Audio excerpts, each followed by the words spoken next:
Pour ne rien manquer, abonnez-vous maintenant. Les Français parlent au français. Les carottes sont cuites. Les carottes sont cuites. Sud Radio Berkov dans tous ses états. Il est saint-cérien. Il est ex-capitaine de gendarmerie. Il a été enfermé pendant 111 jours en prison, en préventive, parce que, eh bien, pour, entre guillemets, escroquerie en bande organisée. Oui, il avait fabriqué monnaie, il avait battu monnaie qu'il avait appelé franc, il avait appelé franc libre. Lui, eh bien, on va l'entendre tout de suite. Sud Radio Berkov dans tous ses états. Le fait du jour. Alexandre Jubin-Brunet, d'abord, nous sommes contents, nous sommes toujours contents quand quelqu'un sort de prison. Vous êtes sorti de prison, vous êtes chez vous, avec bracelet électronique, parce que vous êtes encore en, j'allais dire, en liberté surveillée, mais vous êtes encore en régime de semi-liberté.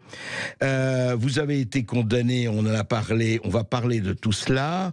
Et nous avions reçu, d'ailleurs, il y a quelques mois, pour parler de l'OTAN, pour parler de la situation de la France. Et puis on sait, et puis depuis déjà quelque temps, vous avez fondé, ou cofondé cette association France Comité de Salut du Peuple. Pourquoi vous ne l'avez pas appelé, d'ailleurs juste, c'est anecdotique, Comité de Salut Public, pour ne pas évoquer la Révolution ? Alors justement, Monsieur Berkov, votre question est très à propos parce que le premier nom de l'association était effectivement Comité de Salut Public. Ouais. Et vu que nous voulions lancer une association plutôt transpartisane, reprenant l'ensemble de l'histoire de France, qu'elle soit monarchiste, bonapartiste comme républicaine, pour réunir, réconcilier ce peuple français, eh bien, relevant la crainte de certains amis de sensibilité monarchiste, de voir revenir un comité de salut public, Je comprends. on a changé Bien le sûr. public en peuple, ce qui est synonyme, et Tout à ils fait. l'ont accepté. D'accord. Alors parlons. Alors vous avez 4500 membres, c'est bien ça à l'heure où nous parlons, toujours. Alors actuellement, effectivement, nous avons 4500 souscripteurs, donc Souscripteurs, membres oui. de l'association, C'est ça. parce qu'on ne pouvait pas souscrire au franc libre dont on parlera sans avoir préalablement été membre de l'association. Alors justement, on va en parler tout de suite du franc libre parce que ça a été la cause en fait de votre incarcération.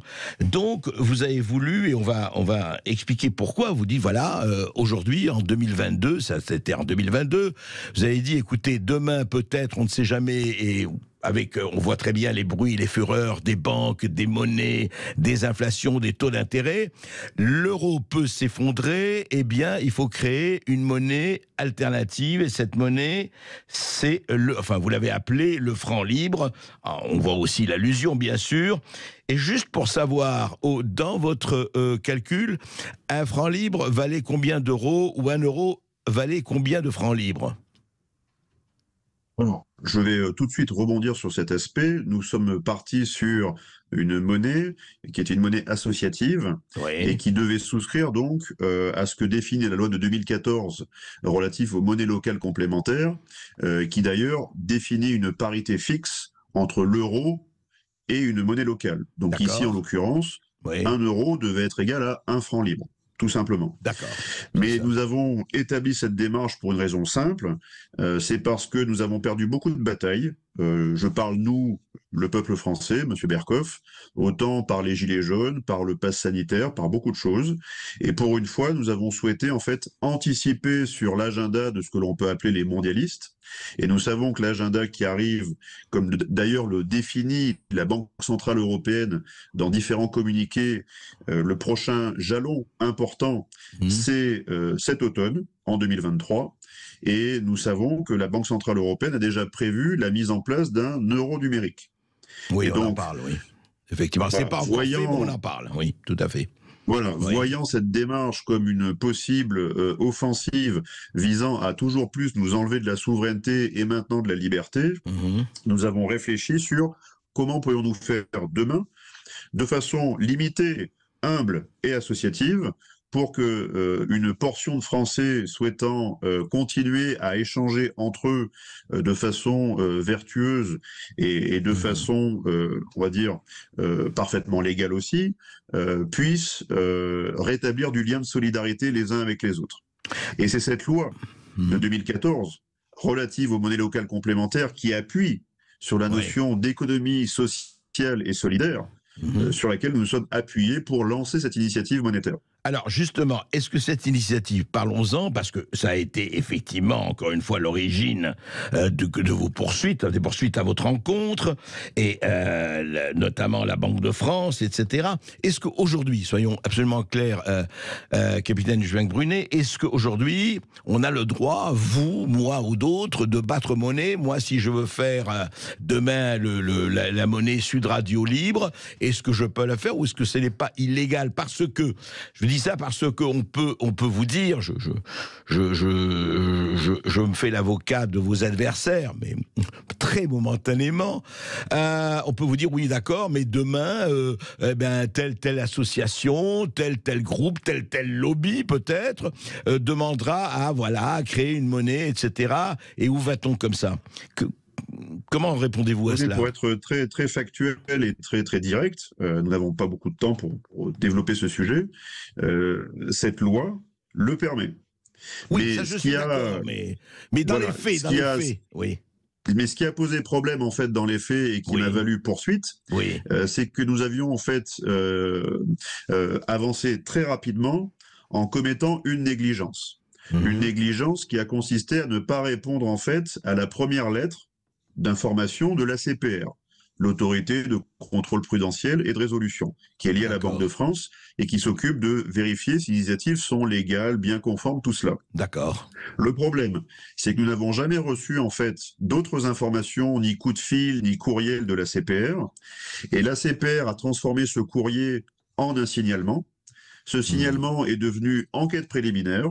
Et cette enquête préliminaire est devenue ensuite perquisition et incarcération de votre fidèle serviteur. Alors, justement, que disait cette lettre quand même? Elle mettait en garde, même si c'est une lettre d'information, elle mettait en garde contre ce genre d'initiative ou pas? Très sincèrement. Et je sais que vous êtes très franc, capitaine.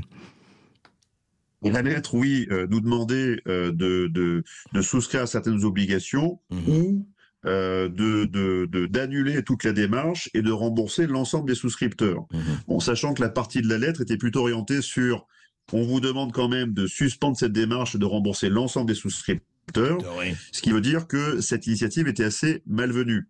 Et je comprends tout à fait pourquoi, parce que nous appuyons sur cette loi et sur cette initiative, on a essayé de créer ex nihilo une monnaie qui vraiment reprennent les fondamentaux de monnaie dite de confiance. Et la première confiance, c'est avant tout le contrat social qu'on lie à une monnaie. Et on peut en parler pour le dollar, pour l'euro, pour n'importe quoi, jusqu'aux monnaies locales. Si demain vous faites une monnaie locale Sud Radio, ou vous faites une monnaie qui s'appelle le gland, la fève, l'albatros, ou je ne sais quoi, vous avez le droit de le faire, mais selon le sérieux et selon la construction que vous aurez associée, la structure que vous aurez associée à cette monnaie, elle créera plus ou moins de confiance. Et là, en l'occurrence, nous avions tellement en fait mis de conditions de confiance autour de cette monnaie qu'en fait, son essor a été explosif. C'est clair. C'est-à-dire que la souscription a été... Voilà, vous avez rassemblé 1 300 000 €, enfin l'équivalent d'1 300 000 € de la part de vos souscripteurs, ce qui est quand même une somme considérable. Donc, ils vous faisaient confiance. En 4 mois. En 4 mois, oui, ce qui est... Alors, effectivement, mais alors... Moi, il y a deux questions qui... Alors, et après, donc... qui a porté plainte, très exactement, contre vous? C'est le CPR? Alors, il n'y a pas eu de dépôt de plainte à proprement parler. Il y a eu un signalement de la CPR. Oui. Le procureur s'est saisi de ce signalement pour ensuite, on va dire, ordonner une enquête préliminaire à mon sujet. D'accord. Je n'ai jamais été consulté, convoqué, quoi que ce soit. Pendant 3 mois, ils m'ont encore laissé faire différentes démarches.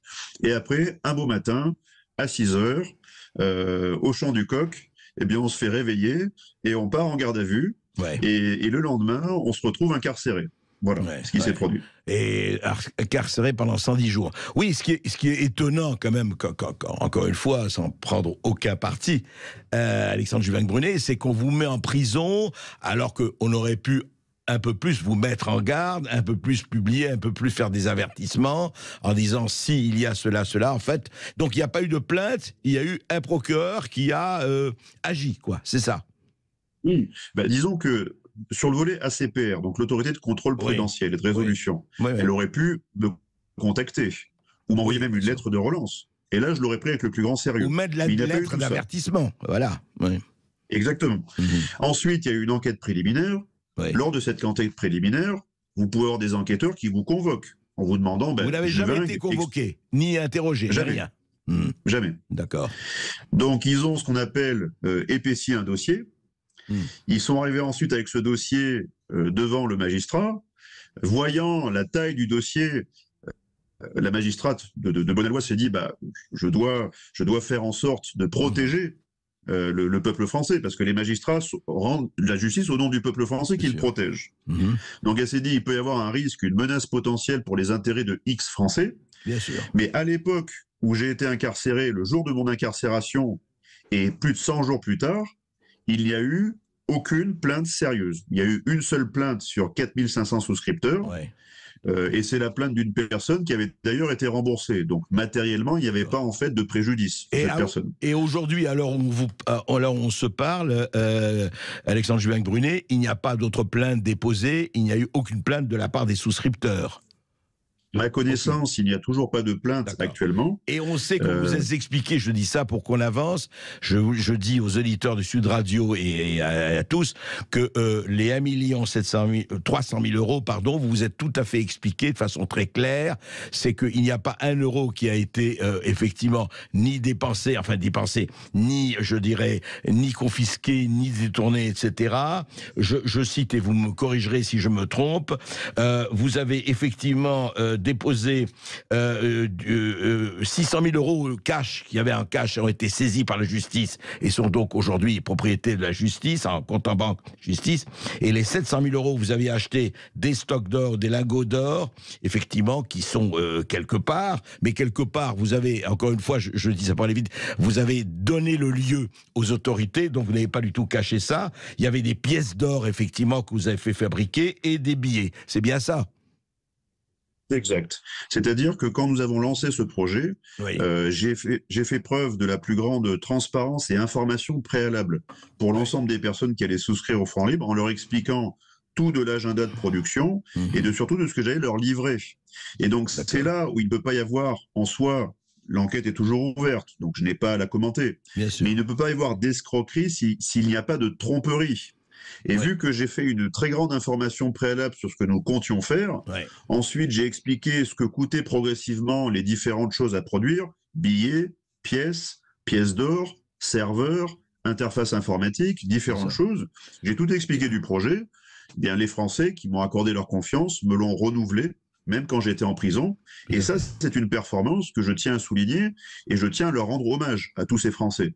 Parce que, alors que certains avaient été convoqués et auditionnés, même après l'audition, des gros souscripteurs ont dit « J'accorde toujours ma confiance à Alexandre Juvin-Brunet, je ne souhaite pas déposer plainte. » Alors, justement, ça c'est clairement dit.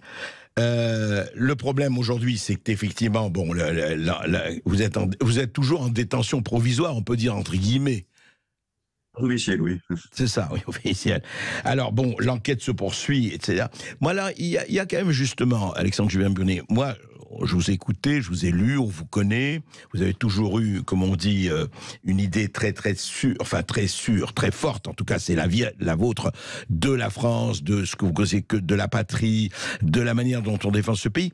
Alors moi, la question que je voulais vous poser, parce que c'est vraiment, c'est ça, est-ce que c'était bien de commencer par l'association, oui bien sûr, l'association du comité de salut du peuple, mais commencer par cette bataille du franc libre. Je m'explique, c'est-à-dire qu'on a beau jeu de dire oui, mais enfin Alexandre Juvin-Brunet, pourquoi il parle là-dedans? Cette histoire de euro, peut-être qu'un jour ça arrivera, mais enfin c'est ni demain ni après-demain. Qu'est-ce qu'il a à fabriquer ça alors qu'il y a tellement de combats? On voit ce qui se passe aujourd'hui. D'ailleurs, je vais vous interroger là-dessus et votre opinion sur ce qui se passe dans le désordre, dans la fracture, dans l'archipélisation, etc. Est-ce que c'était, et vous avez évoqué en militaire, et je vous parle je vous parle en tant que militaire, est-ce que c'était franchement la bataille à mener en premier, alors qu'il n'y a tant d'autres batailles à mener? Monsieur Berkoff, je pense que toutes les batailles que nous menons, qu'elles soient médiatiques, politiques, ont tout un lien à la fin avec ce que nous échangeons au quotidien.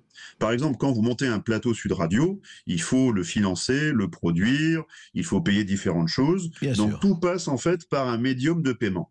Et ce médium de paiement, qu'on appelle donc une monnaie, actuellement est l'euro, donc c'est la monnaie officielle de la France, on ne revient pas dessus, mais il faut dans l'histoire, à l'exception des 3 fonctions de la monnaie dont parlent très bien des spécialistes, et je ne prendrai pas leur place, la fonction principale d'une monnaie, c'est le contrat social, c'est le contrat politique. Sous l'Empire romain déjà, dès qu'un empereur reprenait en fait la main sur l'Empire, c'était sa face qui était battue sur les pièces. Quand vous avez par exemple le dollar américain, il y a marqué dessus « In God we trust ». Absolument. Pourquoi il y a marqué « In God we trust » ? Parce que quand les présidents américains même prêtent serment, donc devant le peuple américain, sur la Bible, ils le font sur la Bible. Absolument. Donc en fait, il y a une circularité, une boucle parfaite entre la monnaie et le projet politique. Et ce projet politique, pourquoi on a commencé par là? C'est tout d'abord pour mettre la lumière là-dessus, c'est pour montrer que on a été désapproprié de notre souveraineté il y a déjà plus de 20 ans, et c'est une désappropriation politique de notre contrat social qui est passée tout d'abord par la monnaie. Tout à fait. Mais et donc nous devons Juin-Brunet, repartir là-dessus. Alors justement, non, juste un mot, pourquoi là-dessus vous ne demandiez pas ce que demandent certains, et après tout ce n'est pas plus utopique que le franc libre, pourquoi ne pas demander un retour au franc? Tout simplement. Parce que nous pouvions en fait demander éternellement le retour au franc, et nous le voyons actuellement quand on demande, en tant que citoyen, même si nous étions demain 1 million, 2 millions, 3 millions dans la rue à demander le retour au franc, vous savez ce qui s'est produit avec le référendum de 2005, comment il a été escamoté en 2008 par Sarkozy. Donc vous vous dites, commençons quelque part, localement, associativement, par une monnaie que l'on s'échange. C'est ça, commençons quelque part. Localement, associativement, légalement, et recréons en fait de la confiance entre nous, parce que c'est la confiance la clé de ce qui pourrait nous sortir en fait de la situation très délétère dans laquelle nous nous situons. Et cette confiance, c'est notamment ce que nous échangeons tous les jours.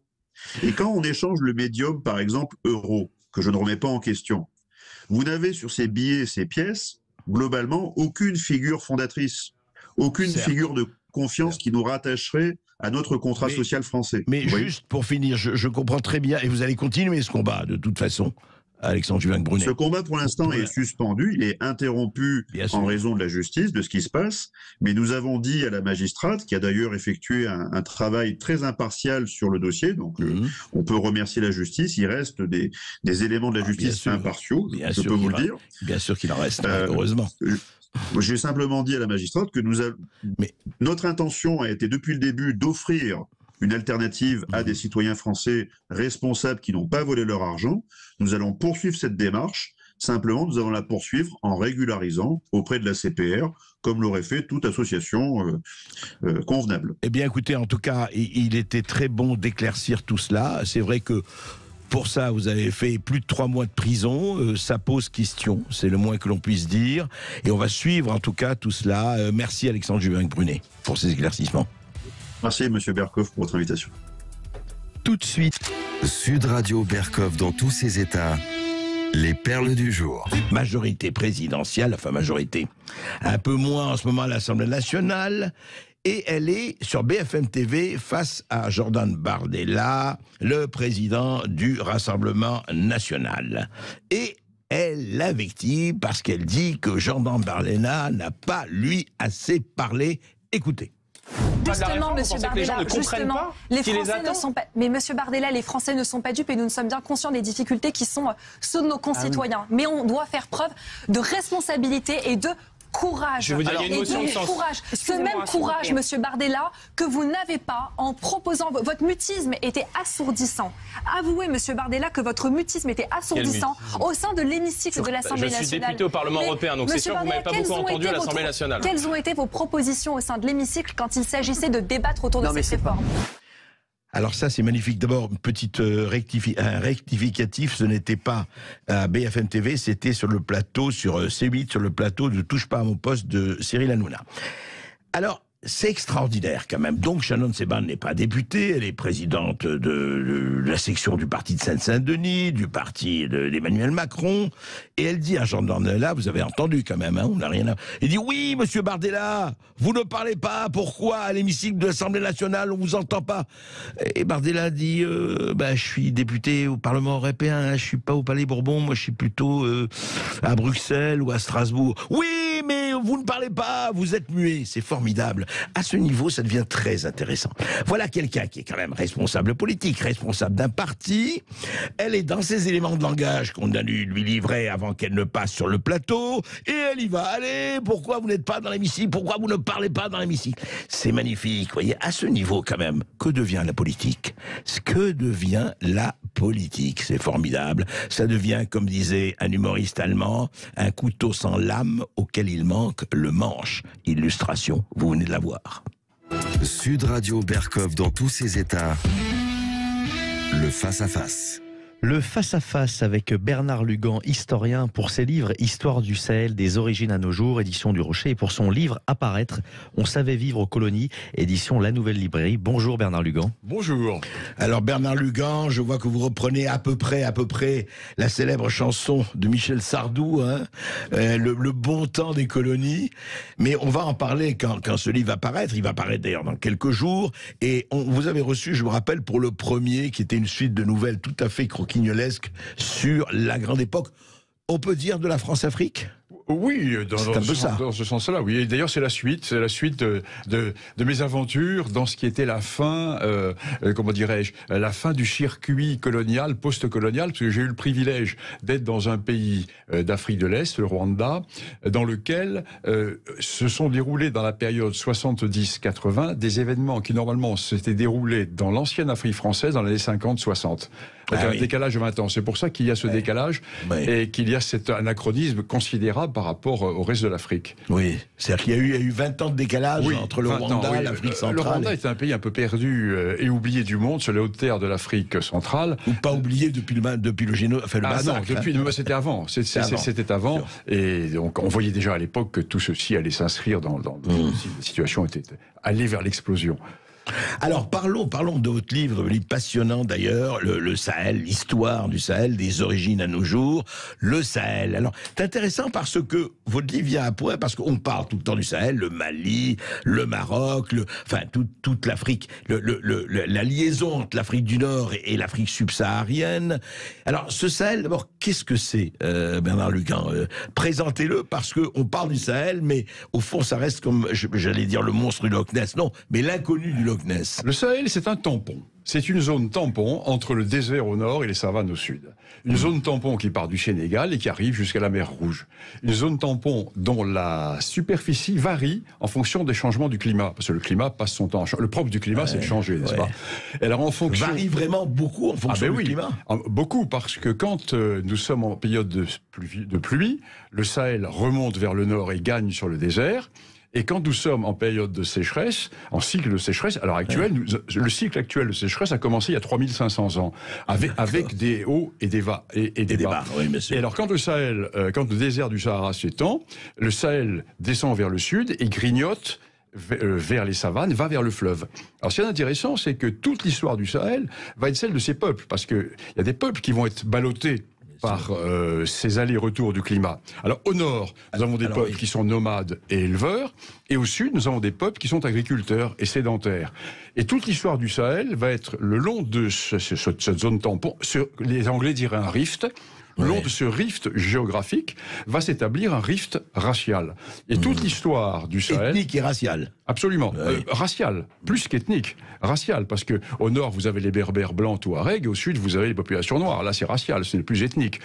Le problème ethnique se pose à l'intérieur des mêmes groupes raciaux. Oui, bien sûr.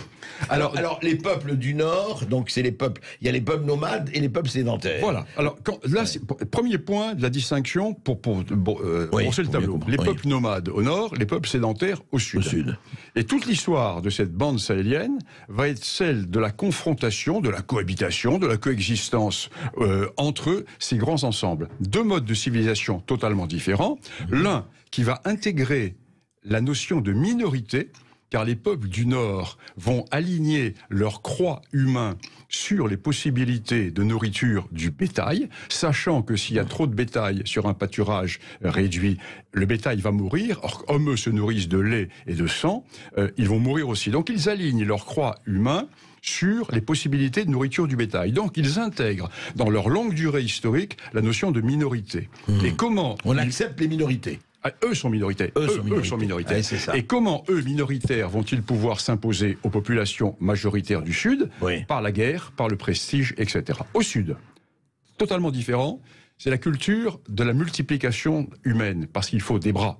Il faut des bras pour défricher, et il faut des bras pour défendre, justement, contre les nomades prédateurs qui viennent du Nord. Et toute l'histoire du Sahel va être l'histoire de la mise en relation avec des alternances de périodes, avec des dominations, avec des reculs, avec des constitutions d'État, avec une péjoration climatique qui va faire qu'aujourd'hui, tous ces phénomènes s'exacerbent, avec en plus le résultat de la colonisation, qui a eu un rôle tout à fait important dans la région, dans la mesure où la colonisation s'est faite au profit des sédentaires du Sud, qui a délivré les sédentaires du Sud des razzias esclavagistes des nordistes, et l'indépendance a été donnée aux peuples qui étaient les plus nombreux, selon les lois de la mathématique, c'est-à-dire l'ethno-mathématique électorale, c'est-à-dire que vont devenir les responsables politiques les plus nombreux, c'est-à-dire ceux du Sud, qui étaient auparavant soit soumis, soit l'objet de razzias faites par les gens du Nord. Alors Bernard Lugan, bien pour éclaircir,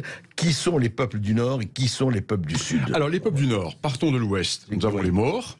Alors, qui sont les Maures? Les Maures qui vivent en Mauritanie et sur une partie du Mali. Les Maures, à l'origine, sont des Berbères, qui vont être islamisés et arabisés à partir du XIIe, XIIIe siècle. D'accord. Ensuite, nous allons vers l'Est. Nous avons les Touaregs, bloc berbère, qui lui va rester berbère.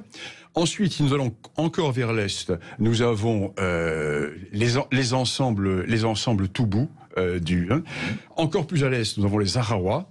Et après, nous sortons de la zone sahélienne. C'est une autre définition. Quand on arrive sur le Sahel, c'est autre chose. D'accord. Alors donc ça, c'est les peuples du Nord. Oui, voilà. Alors ces peuples du Nord qui ont tous la même tradition, ils ne sont pas tous blancs. Sont blancs les Maures et les Touaregs. Les autres, les Toubous et les Arawa, sont noirs. L'on pense que les Arawa furent berbères à l'origine. Les sources romaines du IIIe siècle de notre ère parlent déjà des Arawa.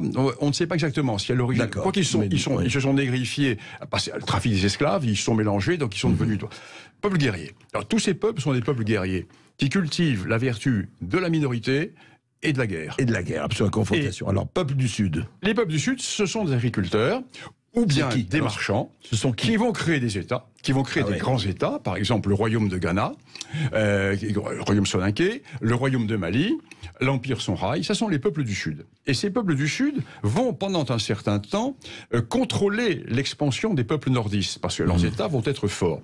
Et ces États vont exploser après les grandes découvertes. La grande découverte portugaise va faire que le cœur de l'Afrique, qui battait dans la zone sahélienne, qui mettait en contact le monde méditerranéen et le monde de la savane, bascule vers l'océan. Et à partir de ce moment-là, nous voyons la disparition de ces grands États de l'Ouest africain, et nous voyons prendre le dessus par les peuples nomades qui vont mettre en coupe réglée ces les peuples nomades conquièrent, si vous voulez. Là, ils vont conquérir ou ils vont se replier. D'accord. Et tout ceci va se terminer à partir des années 1820-1830 par le grand expansionnisme des Peuls, qui vont prendre le pouvoir dans une zone qui s'étend du Sénégal jusque presque au lac Tchad, et qui vont constituer des grands empires théocratiques, et pour eux, l'islam va être le paravent de leur expansionnisme ethnique. Très intéressant, on va suivre ça après une petite pause. On va continuer à parler le Sahel qui nous concerne beaucoup plus qu'on ne croit. À tout de suite. L'histoire du Sahel vous intéresse? Vous nous appelez au 0826 300 300 pour interpeller Bernard Lugan. 0826 300 300, à tout de suite sur Sud Radio. Je n'aime pas la blanquette de veau. Je n'aime pas la blanquette de veau. Sud Radio Berkov dans tous ses états. Vers le Sahel compliqué, je m'envolais avec des idées simples, aurait pu dire un certain général. Bernard Lugan, on parle de ce Sahel que vous décrivez dans un livre passionnant du Sahel, les origines à nos jours. Alors, avançons un peu dans cette historique. Donc, effectivement, il y a vous avez parlé de tous ces grands États qui s'étaient formés, qui ont été à un moment donné rasiés, dans tous les sens du terme, par les peuples nomades du Nord. Et je voudrais qu'on arrive quand même à la colonisation. Qu'est-ce qui s'est passé à ce moment-là et quels États se sont formés? Parce que la colonisation, c'est encore non pas ce qu'on vit aujourd'hui en colonisation, mais la structure géographique est celle qui a été fabriquée. Alors cette question est fondamentale parce que la colonisation va inverser les rapports de force et aujourd'hui nous assistons à un retour au rapport de force d'avant la colonisation. D'accord, ah oui. Donc la colonisation va se faire au profit des peuples du Sud, qui vont être délivrés des razzias du Nord, de la mise en esclavage, etc. Et la colonisation se passe, et la colonisation ne va... Pendant la période coloniale, il n'y aura pas de gros problèmes. D'ailleurs, il n'y aura pas d'émeutes anticoloniales, ou très peu. Pourquoi n'y aura-t-il pas de problème? Parce que le rapport entre les nomades et les sédentaires ne se posera pas, puisque nous serons dans le cadre de l'immense Afrique occidentale française. Il n'y a pas encore de frontières. Il y a des frontières de territoire. Il y a l'Afrique occidentale française. Voilà. Et à l'intérieur, les Peuls se déplacent sans problème. Il n'y a pas de problème qui se pose. Le problème va se poser avec la décolonisation. Alors, rappelons. Colonisation, on peut dire, c'est entre... Ça commence. Nous sommes à Tombouctou en 1892. Et la décolonisation se fait dans les années... Elle commence, elle se prépare dès les années 48-50, et elle se fait en 61-62, voilà. Les indépendances qui se font les unes après les autres. Et que se passe-t-il? Ce qui était au sein de l'OAS... En fait, le Sahel, c'est essentiellement la France, puisque nous sommes présents du Tchad jusqu'au Sénégal. Le Sahel, c'est la France. Avec une petite poussée anglaise au nord du Nigeria. Mais c'est la France. Et tout ceci, c'est essentiellement l'Afrique occidentale française, l'AOF. Et à l'intérieur de cette AOF, il y a des territoires, mais qui sont des limites administratives au sein de l'AOF, qui ne posent pas de problème de circulation. Or, ces limites de territoire deviennent, avec l'indépendance, des limites d'État. Et oui, les frontières. Et là, du jour au lendemain, les peuples sont coupés. C'est-à-dire que les voies de nomadisation sont coupées. Et les gens sont obligés de limiter leur parcours ou bien de se sédentariser sur des espaces clos. Et l'on va enfermer dans la même cage les poules et le renard. C'est-à-dire que l'on va enfermer dans la même cage les anciens ou prédateurs, ou dominants, ou ce que vous voulez du Nord. Les anciens rasiers, ceux qui rasiaient, quoi. Les radieurs et les rasiers, dans le même état. Et on va leur dire, écoutez, où est le problème? C'est la démocratie. Donc il y a une majorité qui va se dégager. Oui, mais je vous ai expliqué tout à l'heure que parmi les peuples du Nord, l'on a toujours pratiqué le contrôle des naissances, pas les peuples du Sud. Ce qui fait qu'on se retrouve avec une situation, les nordistes par exemple au Mali, les Touaregs sont 5%. Ils perdront toujours les élections face aux 95%, même s'ils sont divisés. C'est ce que j'appelle l'ethno-mathématique électorale. Et ça, vous l'avez tout le long. Résultat, dès l'indépendance, commencent les guerres du Sahel. La première guerre Touareg éclate en 1963. La première guerre des Toubous au Tchad éclate fin 64, début 65. Et depuis, nous avons en permanence ces conflits qui sont permanents, qui sont résurgents. Et chaque fois, nous proposons chaque fois pour résoudre ces conflits ce qui a provoqué le conflit, c'est-à-dire la démocratie. Ce qui fait que chaque élection conforte le pouvoir des sudistes qui nous disent « Mais écoutez, vous les Blancs, vous êtes extraordinaires. Chez vous, en France, par exemple, vous avez quelqu'un qui va faire 42% des élections, des voix au deuxième tour, mais elle n'a aucun poste de ministre. Il n'y a pas de partage de pouvoir. Comment voulez-vous que nous, qui faisons 95% ou 92%, vous voulez qu'on partagions le pouvoir? Il y a donc une démocratie pour les Blancs et une démocratie pour les Noirs, mais c'est du racisme, votre affaire. Donc nous sommes pris au propre piège de notre philosophie, notre idéologie démocratique. Et là, nous sommes dans une situation qui va alors connaître, les marxistes diraient, un saut qualitatif brusque dans la dernière décennie, un saut qualitatif brusque de deux sortes. La suicidaire démographie sahélienne qui va exacerber les conflits de territoire. Pourquoi vous dites suicidaire Parce que le Sahel avait 10 millions d'habitants au début du siècle et le Sahel va en avoir 160 millions. Un pays, des zones... En un siècle. Ah oui, c'est colossal, c'est colossal. C'est 160 millions le Sahel. Oui, le Niger, un sondage a été fait l'an dernier, les femmes du Niger veulent avoir 9 enfants. Bon, tout ça sur des espaces utiles qui se réduisent à cause de la démographie et à cause de l'évolution climatique. Oui. Car nous sommes à l'heure actuelle dans une phase de péjoration climatique avec des périodes de haut et de bas. Oui, mais sur la longue durée, une phase qui a commencé il y a 3500 ans environ. Elle est parfaitement connue. Parfaitement Donc connue. il y a une situation explosive. Et l'islam va servir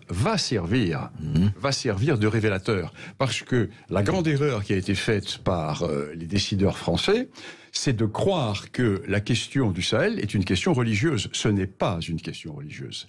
L'islamisme au Sahel n'est que la surinfection de plaies ethniques millénaires. Imaginons que demain... Elle vient comme Surinfection. Imaginons demain que les groupes djihadistes soient tous détruits. Ils seront peut-être détruits, mais le problème d'opposition entre les Touaregs, les Songhai et les Bambara sera toujours là. L'islam est récent en Afrique. L'islam dans ces régions date de quelques siècles. Ouais. L'opposition nordiste-sudiste date du néolithique. Ouais. Et donc, elle est là, ancrée. Là, c'est l'avantage du travail de l'historien. C'est vrai que mon livre, c'est des origines à nos jours. Moi, je commence l'histoire du Sahel il y a 30 000 ans. Ah oui, d'accord. Et je l'inscris dans l'évolution climatique. C'est fondamental, cette évolution climatique. Et je montre d'ailleurs que l'évolution climatique n'est pas linéaire. Ça vient. Parce qu'il y a 30 000 ans, quand le désert s'est étendu, il n'y avait pas de moteur diesel, il n'y avait pas de population, il n'y avait pas d'usine. Donc clair. Il y a peut-être d'autres raisons que les causes humaines. On va continuer à en parler après cette petite pause. Le Sahel aujourd'hui, c'est quoi? Quel est l'enjeu? Quel est l'enjeu pour nous? Vous y pensez. Et vous avez la parole sur Sud Radio. Vous nous appelez au 0826 300 300 pour interpeller Bernard Lugan. A tout de suite sur Sud Radio. Les carottes sont cuites. Les carottes sont cuites. Sud Radio Berkov dans tous ses états. Et nous sommes toujours avec Bernard Lugan, historien, pour son livre passionnant, l'histoire du Sahel, des origines à nos jours, qui vient de paraître aux éditions du Rocher. Alors justement, Bernard Lugan, on a un peu évoqué rapidement, mais précisément, effectivement, cette histoire du Sahel, de ces peuples nomades, de ces peuples rasieurs, si je peux dire, d'un côté, et puis de ces peuples sédentaires. Et on a vu ce qui se passait avec la colonisation, la venue de l'islam, etc. Alors aujourd'hui, on est en 2023. On a vu ce qui s'est passé, opération Barkhane, le Sahel, comment protéger, comment ceci, comment cela. On voit aujourd'hui que une certaine partie de l'Afrique se tourne vers la Chine et vers la Russie. La France, et c'est tout juste, vous avez vu les passes d'armes, enfin, on va pas reparler, elles sont anecdotiques, entre Emmanuel Macron et le président de la République démocratique du Congo. Je veux dire aujourd'hui, quel est l'enjeu? Quels sont les enjeux de cette... Je vais vous répondre tout de suite, mais je vais vous citer une phrase extraordinaire d'Yves Urvois. Yves Urvois, c'est un des plus grands connaisseurs français du Sahel de la période de l'entre-deux-guerres. Et qui dit « L'histoire du Sahel est faite de la course et des chocs de ces météores nomades errant dans les immensités sahariennes, empoignés un beau jour par l'attraction du sud sahélien et qui viennent au cours des siècles se précipiter sur le pays des Noirs et l'ébranler. » C'est beau. Ça, absolument. Alors, oui, c'est ce que vous avez décrit d'ailleurs. Si nos fonctionnaires actuels spécialistes faisaient plus d'ethnographie au lieu de faire de l'idéologie, et s'ils lisaient les auteurs anciens, ben ça évitera à la France de faire les erreurs dont vous venez de parler avec la situation au Sahel et la manière dont nous nous sommes fait jeter comme des malotrus de cette région du Sahel, alors que nous avions été accueillis en sauveurs il y a une dizaine d'années, au moment du début de l'affaire Serval. Mais est-ce qu'aujourd'hui, effectivement, on est en voie de se faire éliminer ou en tout cas jeter? Le prochain coup, c'est le Niger. L'erreur absolue que nous venons de faire, c'est de rapatrier tous nos moyens qui étaient sur le Mali et sur le Burkina Faso au Niger. Parce que le Niger est dans la même configuration que les autres pays, et qu'en plus, le Niger a non seulement une guerre nord-sud, mais il a une guerre à l'ouest, le long de la région des trois frontières, et il a une guerre à la frontière du Nigeria et vers le lac Tchad avec Boko Haram. Donc, sans parler du front potentiel tout bout au nord. Donc le Niger a 4 fronts et nous mettons nos dispositifs militaires au milieu de ce chaudron. C'est sport. C'est sport. C'est un manque d'analyse totale. C'est un manque de réflexion, d'analyse c'est le problème des civils qui font la politique militaire de la France. Les militaires sont parfaitement conscients de tout ça. Ils le savent, mais seulement les militaires sont aux ordres. Ils obéissent aux ordres qui sont donnés. C'est un peu normal. Enfin, bien sûr, ils doivent obéir aux politiques. Bien sûr, absolument. Mais le problème, c'est que le ministère de la Défense est sous le contrôle des civils. Complètement. Et de gens qui sont formés à l'idéologie Sciences Po, qui est l'idéologie dominante aujourd'hui et qui considère que l'ethnisme n'existe pas ou est secondaire ou que les ethnies ont été créées par la colonisation. Alors moi je dis toujours, attention, ne faisons pas de maximalisme ni de réductionnisme. L'ethnie n'explique pas tout, bien sûr, mais rien ne s'explique sans l'ethnie. Pas la même chose. Alors voilà l'erreur complète qui a été faite et que je détaille bien sûr dans mon livre. Et cette erreur fait que le manque de connaissances historiques, géographique. Vous savez, c'était le dernier gouverneur de l'Afrique de la OF, je ne sais plus quel était son nom, qui avait dit en 1954 « Moins d'élections et plus d'ethnographie, et tout le monde y trouvera son compte. C'est-à-dire connaître les peuples, savoir exactement ce qu'ils sont, quels sont les rapports de force, etc. Oui, parce que vous parlez des élections, par rapport aux minorités et majorités. C'est un sacré problème. Et les minorités dans ces zones qui perdent des élections sont justement les descendants de ceux qui étaient les chefs, ou qui étaient les radieurs, qui étaient les dominants et qui étaient les guerriers à l'époque précoloniale. Alors ce que l'on voit aujourd'hui, c'est une tentative de retour à l'ordre ancien avec, la guerre du Mali. Précisément. La guerre du Mali, c'est très simple. C'est la guerre des Touaregs au nord et des Peuls au centre. Bon, les deux peuples qui étaient les peuples dominants et qui ont été réduits à un état secondaire par la colonisation, au profit des populations du Sud. Et aujourd'hui, ces peuples vont prendre le paravent de l'islam, mais ce qui est une tradition. Le fondamentalisme musulman est une tradition sahélienne. Les Almoravides, d'où viennent les Almoravides, qui étaient des fondamentalistes musulmans, sont des berbères sahéliens, qui, au nom de la purification de la foi, vont créer l'empire almoravide. Ensuite, les grands empires Peuls, qui vont créer l'empire de Sokoto, le royaume d'El Hadj Omar, ces grands royaumes expansionnistes Peuls, se font au nom de l'islam.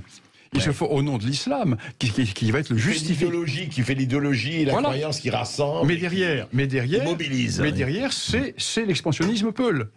Et aujourd'hui, l'islam, je le répète, le djihadisme, tout le monde est musulman dans ces régions, avec des petites différences, mais c'est pas fondamental. Il y a une différence fondamentale, c'est avec l'État islamique, ça c'est sûr. Al-Qaïda et Daesh et tout ça. Al-Qaïda n'est plus le problème fondamental, car depuis la mort des chefs algériens d'Al-Qaïda tués par l'armée française qui a fait des opérations de commando magnifiques, Al-Qaïda maintenant est devenu de l'ethno-islamisme. Avec au nord Yad Ghali qui est le chef des Touaregs, et au sud Amadou Koufa qui est le chef des Peuls. Donc Al-Qaïda n'est plus universaliste. Il est devenu ethnocentré. Tandis que l'État islamique, c'est différent. L'État islamique, qui est dans la région des trois frontières, lui, a une vision califale internationaliste. D'ailleurs, c'est la guerre permanente entre Al-Qaïda... Ah ben oui, c'est la guerre à mort.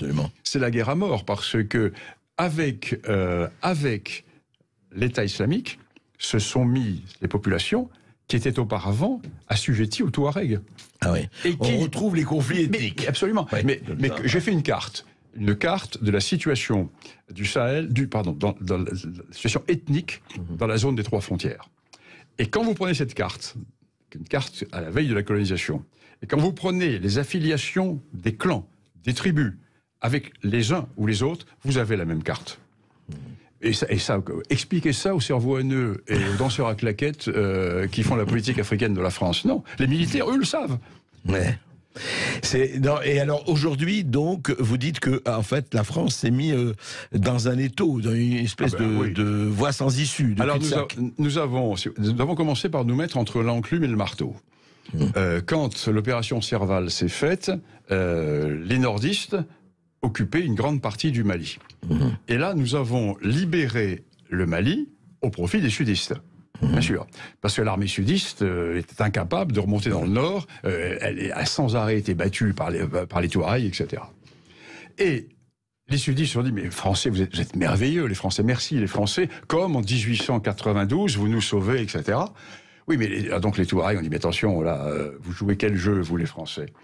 Mais nous nous sommes rendus compte qu'il fallait quand même pas laisser la reconquête se faire entièrement au profit du Sud, donc nous avons quand même tergiversé avec les nordistes. Ce qui fait que nous avons mécontenté les sudistes et nous avons ulcéré les nordistes. Alors qu'il eût fallu, la solution qu'il eût fallu prendre, c'était de subordonner la progression de notre armée vers le nord, la reconquête de Gao, Tombouctou, etc., aux avancées juridiques du gouvernement malien du Sud au profit des nordistes. Au profit des leur dire, écoutez, ça fait quand même depuis 1963, vous prenez tous les 5 ans une raclée, et tous les 5 ans, les Touaregs vous mettent une raclée. Bon, il y a un problème qui se pose. Cessez donc de considérer les Touaregs comme vos sujets, et trouvez un moyen permettant d'associer les Touaregs au pouvoir. Et ça n'a pas été fait, ça? Non. Ça n'a pas été fait. Si, en parole, mais jamais en fait. Donc, maintenant, ce que nous allons faire, nous, Français, nous sommes là, nous faisons tuer nos hommes pour vous, mais nous allons subordonner la reconquête du Nord aux avancées juridiques que vous ferez au profit de ces populations. Ça n'a pas été fait. Donc, résultat, nous sommes retrouvés entre l'enclume et le marteau. Et juste une dernière question quand même, avant de recevoir nos auditeurs, Bernard Lugan. Est-ce que la Russie et la Chine occupent déjà le terrain? La nature a horreur du vide. Et nous nous sommes jetés du pays tout seuls. Nous avons commencé par nous mettre nous-mêmes à la porte de la Centrafrique. Alors, il fallait le faire. Parce que la France se trompe au Rwanda, à la limite, on pourrait le comprendre, ce n'est pas le territoire traditionnel français. Bon, la France aurait écouté les experts qui étaient sur place, ça ne serait pas passé. Bon, mais ce n'était pas notre zone. La Centrafrique, c'était la petite fiancée de la France. Hein, c'était vraiment... Et nous sommes fait jeter de Centrafrique, d'abord par Sarkozy, qui avait décidé d'éliminer les bases françaises en Afrique et qui a décidé de faire évacuer Birao. Birao, c'est la clé de l'Afrique centrale et c'est la protection sud du Tchad. Et tous les coloniaux vous disent, qui tient Birao tient l'Afrique centrale. D'ailleurs, les Russes, en arrivant, ont commencé par s'installer à Birao, parce que eux savent lire une carte. Donc, ensuite, il y a eu les opérations françaises en Centrafrique, sous Hollande, et au lieu de taper sur le Séléka qui arrivait du Soudan, une opération militaire, on pouvait régler le problème très rapidement. Au lieu de ça, nous avons mis notre armée en interposition, c'est-à-dire légitimement la conquête du Séléka. Donc nous nous sommes mis à dos les chrétiens du Sud, qui allaient être réduits en esclavage par le Séléka, et nous avons provoqué le Séléka, qui a dit les Français sont faibles car ils ne veulent pas nous affronter. Et nous avons distribué des couches culottes et des boîtes de lait concentré. Bon, donc on s'est fait jeter. Les Russes avaient un ambassadeur qui était en poste depuis 14 ans. Depuis 14 ans. Alors que nos fonctionnaires changent tous les quelques mois. Ensuite, le phénomène s'est reproduit au Mali. Et il s'est reproduit au Burkina Faso. Nous n'avons pas été chassés par les Russes. Les Russes ont profité de notre nullité. Il est trop facile de s'exonérer de ces erreurs d'analyse. La nature a horreur du vide, et ce n'est pas fini. Et c'est pas fini. C'est pas fini, parce que maintenant au Tchad, nous allons nous faire virer par les Turcs. Parce que les Turcs sont en train de reprendre leurs grands principes expansionnistes ottomans, sont des nationalistes. L'Empire ottoman. Erdogan est un grand nationaliste. Et il reprend exactement... N'oublions pas que dans les 2-3 ans qui ont précédé la conquête italienne du territoire ottoman de Libye, les Turcs avaient revendiqué la possession du nord du lac Tchad. Car ils descendaient jusque vers le lac Tchad. Et aujourd'hui, ils poussent dans la même zone. On va en parler, voilà, Turquie, Russie, Chine, écoutez, tout ça nous laisse de très bon augure. Hein. On va recevoir nos auditeurs. Oui, restez bien avec nous après cette courte page de pub. On vous recevra au 0826 300 300. À tout de suite sur Sud Radio. Blanquette de veau. Je n'aime pas la blanquette de veau. Sud Radio Berkov dans tous ses états. Le Sahel, mais à quoi mène le Sahel? Bernard Lugan nous a fait une fresque magistrale, et c'est dans son livre qui est la fresque et qu'il faut lire, aux éditions du Rocher, où on parle effectivement, on oublie les ethnies, on oublie les peuples, on oublie l'histoire, on oublie effectivement la durée, hein, le dur désir de durer, comme disait Paul Éluard.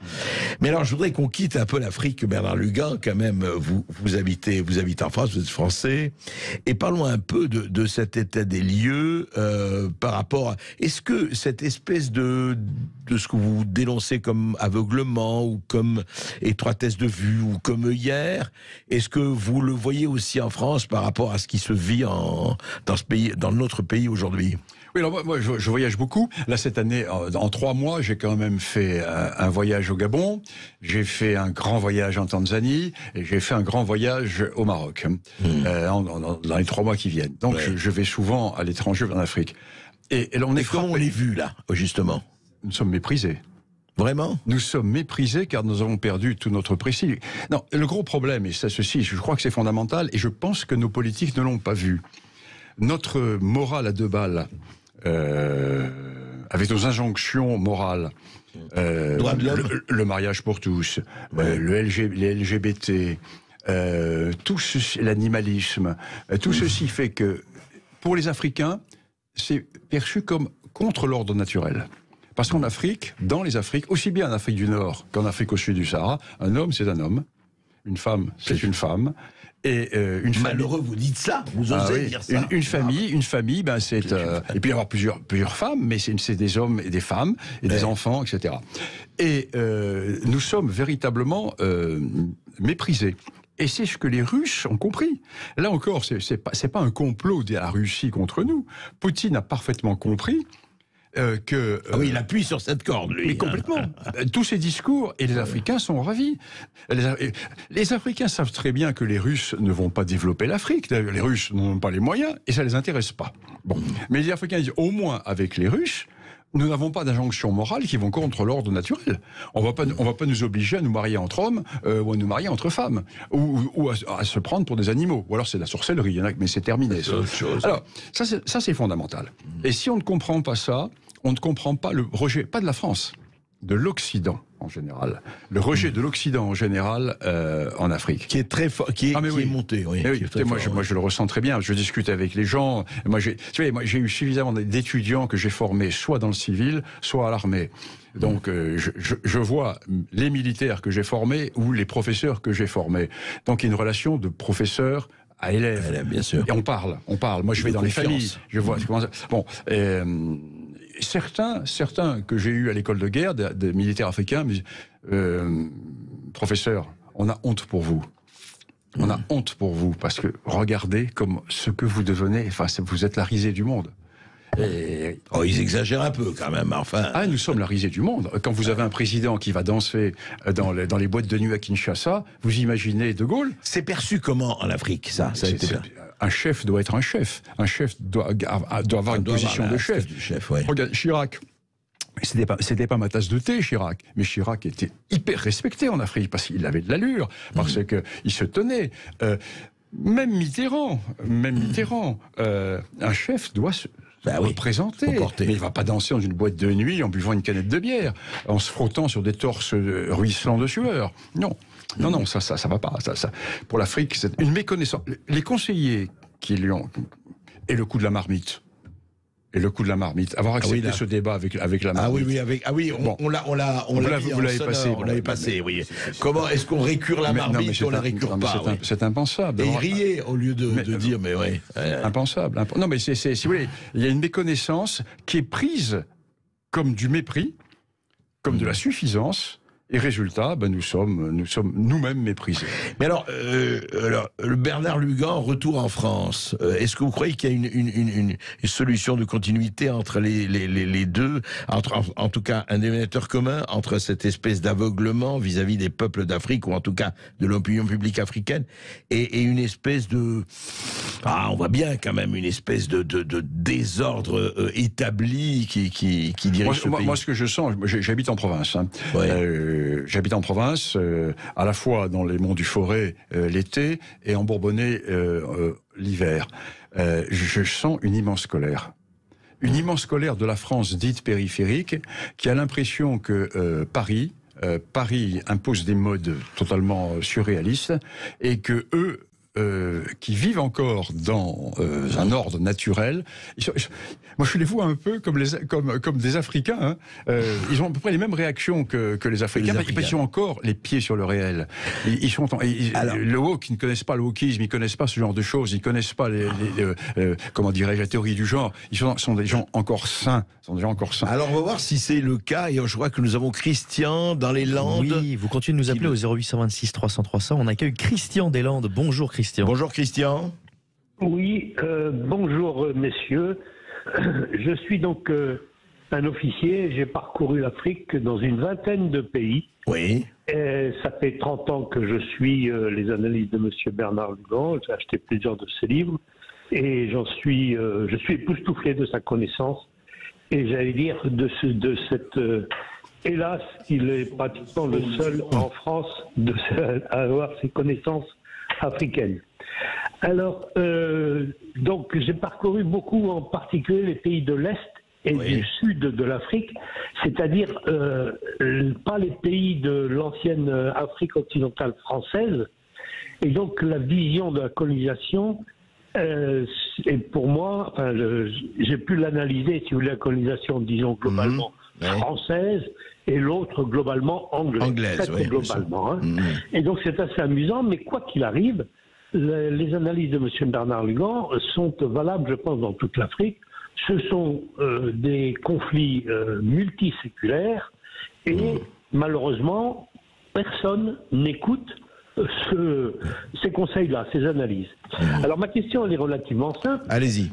Bon sang, expert comme vous êtes, est-ce que vous êtes reçu au ministère des Armées ou au ministère des Affaires étrangères pour faire part de vos analyses avant même que l'on étudie le déclenchement d'une opération? Ah, bonne question. Est-ce que vous êtes reçu, Bernard Lugan? Cher monsieur, je vais vous mettre à l'aise tout de suite. C'est parce que je fais ces analyses que j'ai été viré de Saint-Cyr-Coët-Quidan, que j'ai été viré de l'école de guerre et que j'ai été viré de l'IHEDN. Non pas par les militaires, non pas par expliquez-nous. l'Institut des hautes études de la défense nationale. D'accord. Non pas par les militaires, mais par les civils qui commandent aux militaires. Alors j'ai continué à conseiller parce que, plus ou moins clandestinement, les états-majors de force me faisaient venir avant projection à Barkhane. Donc je les ai tous eus entre les mains.